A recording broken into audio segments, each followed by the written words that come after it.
Some say he vanished into the shadows. Others whisper he rewrote the rules of wealth from a prison cell. But this is not a story you'll find in textbooks, because what you're about to hear was never meant to be told. A man locked away from the world returned with a mind sharper than the system that broke him. And when he came out, he didn't want revenge. He wanted power. Who was he? Where did he begin? In the early 20th century, in the quiet back streets of East London, there lived a boy named Arthur Wren. No parents, no school, no future. But Arthur had something else, a brain wired differently. By the time he was 17, he was already known among underground circles, not for violence, but for codes, numbers, machines. He could crack any lock, read any ledger, and manipulate any system. But when you're that smart and that poor, you become dangerous. And the government, they don't like dangerous minds. One cold morning, a knock on his door. It wasn't the postman. It was silence, boots, and handcuffs. Arthur was arrested, accused of a financial crime he never committed. Forgery, embezzlement, sabotage. He was only 19, sentenced to 9 years in one of Britain's darkest prisons. No lawyers, no press, just a cell and his mind. But here's where the story turns. While others lost their sanity behind bars, Arthur built his empire. Not with money, but with ideas. In prison, he did the unthinkable. Learned 6 languages, studied law, finance, engineering, memorized the entire blueprint of an electrical factory from a single book. The guards mocked him. "You think books will get you out?" He didn't answer, because he wasn't planning an escape. He was planning a return. After 2 years, something unusual happened. Arthur received a letter, no return address. Inside it, a map, hand-drawn, and a single line, "You've already won, now build it." To this day, no one knows who sent it. But from that day on, Arthur changed. He stopped speaking.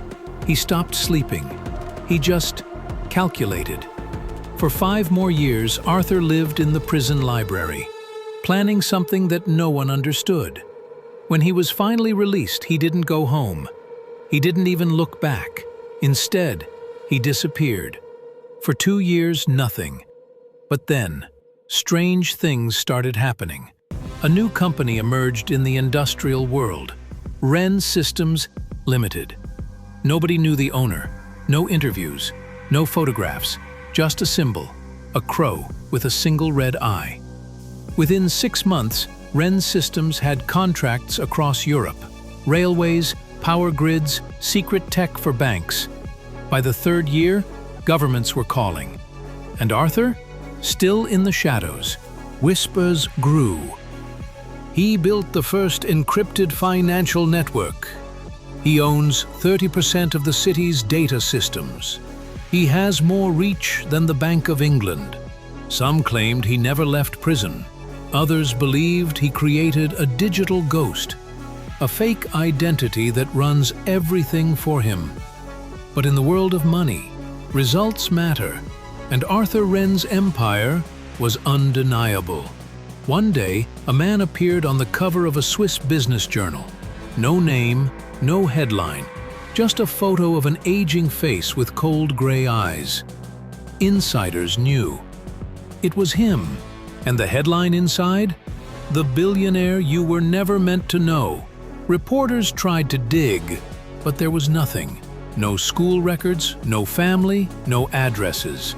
Only a trail of digital companies registered under different shell identities, all leading back to Arthur, a man once called a criminal, now owning companies in 17 countries, banking algorithms used globally, and access to intelligence networks no one dares mention. And yet, not a single public appearance. But here's where the story chills the bone. One journalist managed to send Arthur a message.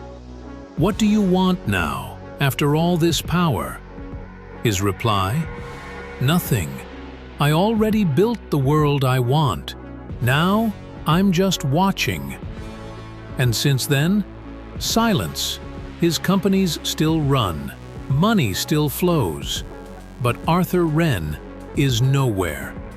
Was he real, or just a myth born out of broken systems and genius minds? Was he a villain, or a man pushed too far by a world that feared intelligence?